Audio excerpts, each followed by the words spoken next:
Now, to see how SIMS can profile deep into the bulk material, we need to look at its underlying physics.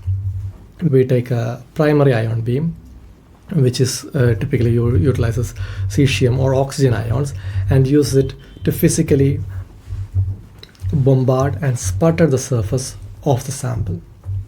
This high energy bombardment physically destroys the lattice, ejecting what we call secondary ions from the bulk materials.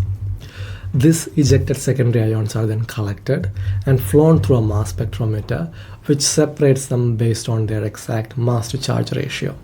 However, a raw mass spectrometer signal that just gives you relative intensity is not enough. To get actionable engineering data, that raw signal is quantified and converted into the exact concentration, typically in parts per million to parts per billion.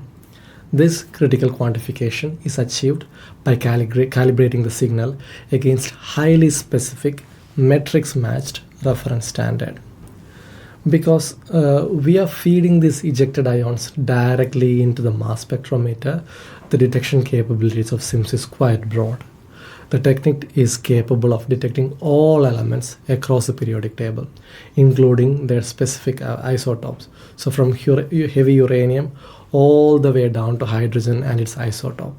This ability to track light elements and carbon is a massive advantage of SIMS over VPDI-CPMS. Regarding sensitivity, SIMS is able to measure elemental concentration down to parts per million and parts per billion range. In terms of analysis depth, we can begin drilling directly from the absolute surface, let's say around 2 nanometer deep, and continue excavating down to several micrometers into the bulk material.